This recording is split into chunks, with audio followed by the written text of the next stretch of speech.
बाबा साहब doctor B R. Ambedkar ने ये कहा था कि ये आरक्षण जो है कोई बैसाखी नहीं है, लेकिन आगे बढ़ने का एक मात्र माध्यम है, और उन्होंने इस आरक्षण को 10 वर्षों के लिए लागू किया था। पूरे कोटे का लाभ, अगर आरक्षण का लाभ कहा जाए तो जाटव समाज ने लिया। राजनीतिक दल इस बात को सिर्फ वोट की खातिर इस काम को नहीं कर पा रहे हैं, और वाल्मीकि समाज हमेशा पिछड़ा रहा कि ये जो गटर में मर के मौतें हो रही हैं, सीवर में वाल्मीकि समाज के और स्वच्छकार समाज के लोग मर रहे हैं। सुप्रीम कोर्ट ने 1 अगस्त को एक फैसला दिया जिसमें कोटे के विभाजन को स्वीकार कर लिया गया। देश में जितने भी राजनीतिक दल काम करते हैं, पहले उन्होंने इसको स्वीकार किया, स्वागत करने की कोशिश की, लेकिन कुछ दिन बीतने के बाद राजनीतिक पार्टियों में असमंजस की स्थिति देखने को मिली। प्रधानमंत्री से SC ST जो जात के जो जनप्रतिनिधि हैं उन्होंने मुलाकात की, सांसदों ने मुलाकात की, और उसके बाद इसे लागू ना करने की बात कही गई। सुप्रीम कोर्ट के फैसले को अब लागू नहीं किया जा रहा है, लेकिन तमाम ऐसे संगठन हैं जो सुप्रीम कोर्ट के फैसले का स्वागत कर रहे हैं। वही संगठन के तमाम लोग हमारे साथ मौजूद हैं, उनसे बात कर लेते हैं। क्या नाम है आपका? मुझे भीम अनारे कहते हैं। मैं राष्ट्रीय अध्यक्ष हूँ भारतीय वाल्मीकि धर्म समाज भावादत्त भीम। क्या मांग है आप लोगों? जी, हम ये चाहते हैं जो सुप्रीम कोर्ट ने फैसला दिया है वर्गीकरण का, उसको प्रदेश सरकारें लागू करें, क्योंकि हमारा मानना यह है कि जो दलितों में अति दलित कही जाने वाली जातियां हैं, जिनको वंचित समाज कहते हैं, जैसे वाल्मीकि है, हेला है, डोम है, हलाल कोल है, लाल बेगी है, खटीक हैं और हाड़ी हैं, और भी अनेकों जातियां हैं जिनको देश की आज़ादी से अभी तक आरक्षण का कोई लाभ नहीं हुआ है। जब भारत का संविधान 1951 में लागू हुआ तो उसमें ये व्यवस्था की गई थी कि ये आरक्षण जो है वो 10 वर्षों के लिए रहेगा। बाबा साहब डॉक्टर बी.आर. अम्बेडकर ने ये कहा था कि ये आरक्षण जो है कोई बैसाखी नहीं है, लेकिन आगे बढ़ने का एक मात्र माध्यम है, और उन्होंने इस आरक्षण को 10 वर्षों के लिए लागू किया था। लेकिन 1951 में ही हुआ ये कि बाबा साहब जो थे, मतलब ये कि सरकार छोड़ के चले गए, और जब सरकार छोड़ के चले गए तो जगजीवन राम को जो है सरकार ने आगे बढ़ाया, और जगजीवन राम ने ये काम किया कि जो अपनी जो बिरादरी के लोग थे, जिनको हम जाटव समाज कहते हैं, उन्होंने बड़ी मात्रा में अपने समाज के लोगों को भर दिया, IAS IPS अधिकारी और मंत्री। एक टाइम तो ऐसा रहा कि सरकार में जो कांग्रेस की सरकार में थी, उसमें एक ही बिरादरी के 13 मंत्री रहा करते थे। यही कारण रहा कि दलितों की जो वंचित जातियाँ थीं उनको आरक्षण से दूर कर दिया गया, और 1951 के बाद, मतलब ये 2, 4, 5 साल तक हम लोगों ने इंतज़ार किया। उसके बाद हमारे लोग लगातार इसकी लड़ाई लड़ते रहे। उसको देखते हुए 1974-75 में पंजाब सरकार ने मतलब एक वर्गीकरण लागू किया, और उसमें कैटेगरी बनाई गई, A कैटेगरी और B कैटेगरी। A कैटेगरी में उन लोगों को शामिल किया गया जो आरक्षण से वंचित थे, और B कैटेगरी में उनको मतलब शामिल किया गया जो आरक्षण ले चुके थे। जो वर्गीकरण किया गया उसका फ़ायदा आप लोगों तक पहुंच पाया? जी। आज भारत में अगर विकास के मामले में वाल्मीकि समाज में कहीं पर कोई समाज है, मतलब ये किसी देश के किसी प्रदेश में कोई समाज है, तो वो पंजाब का वाल्मीकि समाज है, जहाँ पर हम आर्थिक, सामाजिक और राजनीतिक तौर से मजबूत हैं। वहाँ पर हमारे विधानसभा अध्यक्ष भी रह चुके हैं, वहाँ पर हमारे मंत्री भी रह चुके हैं, यहाँ तक कि लोकसभा के जो वाइस प्रेसिडेंट थे चरणजीत सिंह अटवाल पिछली NDA सरकार में, वो पंजाब से थे और वाल्मीकि समाज के थे। कितनी उपजातियाँ हैं आप लोगों के उसमें अगर समझा जाए, और आप किस उससे हैं और क्या कहेंगे इस फैसले को लेकर? मेरा नाम महेश काजू है। मैं उत्तर प्रदेशी सफाई मजदूर संघ का प्रदेश का अध्यक्ष हूँ।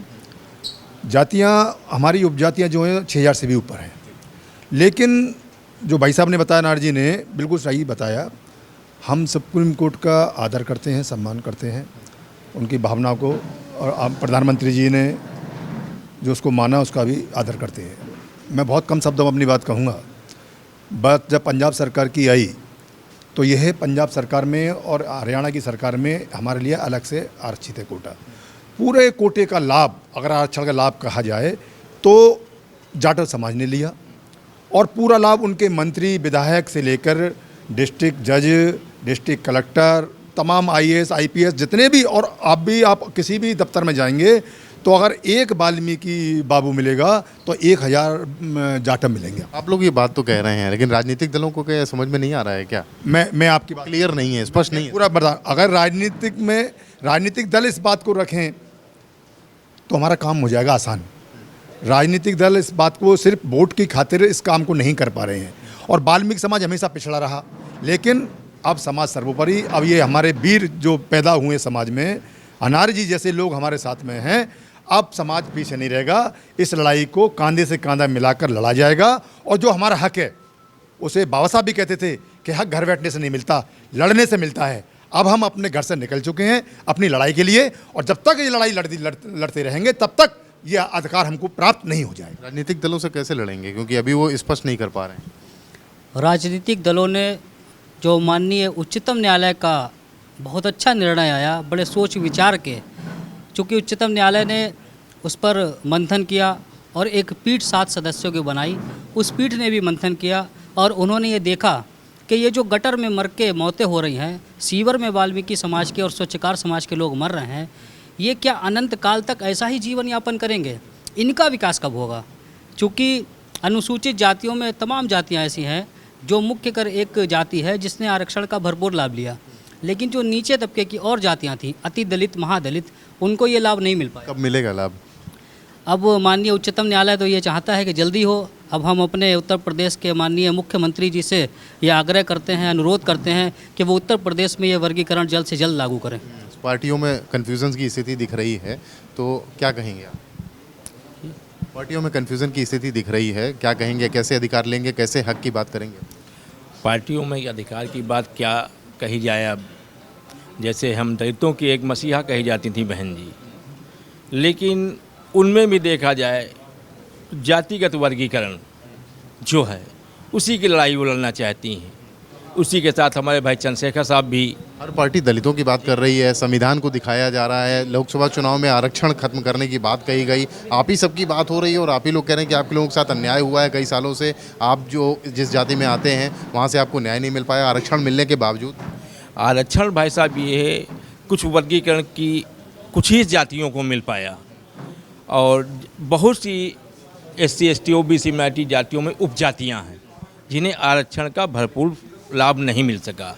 जैसा कि संविधान की धारा 341 में दर्शाया गया है कि क्षेत्रीय सरकारें यदि चाहें तो उपजाति उपवर्गीकरण लोगों के विकास के लिए आरक्षण दे सकती हैं, जिससे वो बराबरी का दर्जा पाकर अपने हक अधिकार को प्राप्त कर सकें। कुल मिलाकर के जो लोग यहाँ पर मौजूद हैं उन सब का यही कहना है कि जो आरक्षण लागू हुआ उसको जिस तरह से ज़मीनी स्तर तक पहुँचना चाहिए था वो नहीं पहुँचा है। अपने हक के लिए, अपने अधिकार के लिए आज ये एकत्र हुए हैं और सुप्रीम कोर्ट ने जो फैसला दिया है उसको इम्प्लीमेंट किया जाए, लागू कराया जाए, इसकी बात पर जोर दे रहे हैं। लखनऊ से कैमरामैन रजीश तिवारी के साथ रतीश त्रिवेदी। यूपी की हर खबर देखने और उनसे अपडेट रहने के लिए हमारे चैनल श्रेष्ठ यूपी को सब्सक्राइब और लाइक करें। साथ ही बेल आइकन को दबाना ना भूलें, जिससे हमारे हर वीडियो की जानकारी आप तक पहुंचती रहे।